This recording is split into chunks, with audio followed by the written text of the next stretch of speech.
Hello, I'm Bishop Jeff Haynes, Auxiliary Bishop of the Archdiocese of Milwaukee. Welcome to our daily reflection.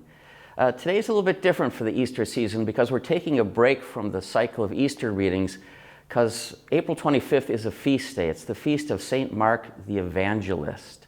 And so his gospel reading is featured today. It comes from the conclusion of his gospel, chapter 16. And the portion that we're reflecting upon today is what's called the longer ending. Some of the earliest manuscripts of the conclusion of Mark's gospel were much shorter than that. They ended at chapter 16, verses 1 to 8. And then a whole nother section is ended. The longer ending goes from verse 9 to verse 20. We're going to deal with the part of verses 15 to 20 today. And that really is a commissioning story. Jesus has gathered his apostles after his resurrection, and he is sending them forth to preach the gospel, to go to all creatures, to the whole world, if you will, and then to really share that gospel message, the promise of salvation, and really help people enter into that through the sacrament of baptism.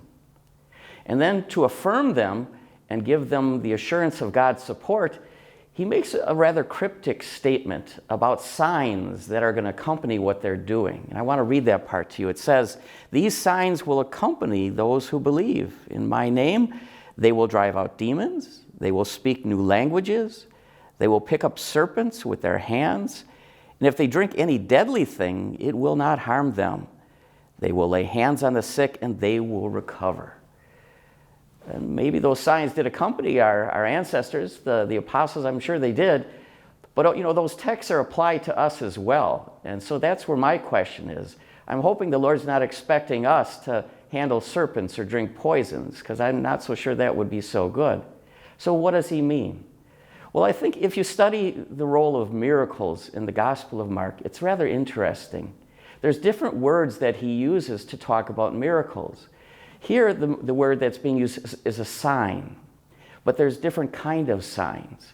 Some of them, teras, are wonders. They're meant to fascinate, to get people's attention. And Mark's not that strong on those, so he's really not excited about talking about miracles in that way. Rather, he uses the word dunamis, which means a deed of power, that somehow the power of God is at work in this mission and in the disciples. I think that's the kind of miracles that Jesus is speaking to us about, those kind of miracles. When we use the power of God to do good. In the Gospel of Mark, Jesus, when he does his miracles, they're not meant to fascinate people. They're not for wonders. They're really to be a sign of God's power at work in the world, overcoming evil and doing good. That's the deeds of power. And when we look around us at the world today, I think we'd say, well, there are modern day disciples doing lots of deeds of power on behalf of God's goodness.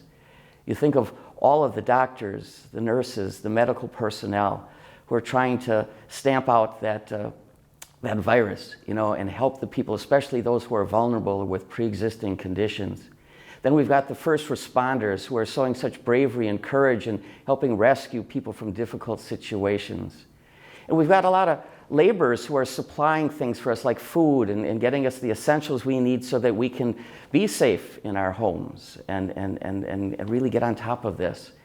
And then, of course, we have teachers who are still trying to help the students, some of it virtually through the computers and that kind of media, but also some sending home lesson plans and still trying to help them and take care of them. And, of course, there are many people who are doing acts of charity.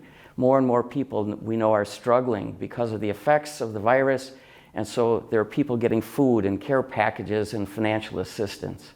Those too are deeds of power, and I think we could call them modern day miracles. So let's affirm them, let's support them, and if we can, let's do our deeds of power for good as well. Please join us for another daily reflection, and in the meantime, be safe, stay healthy, and God bless you.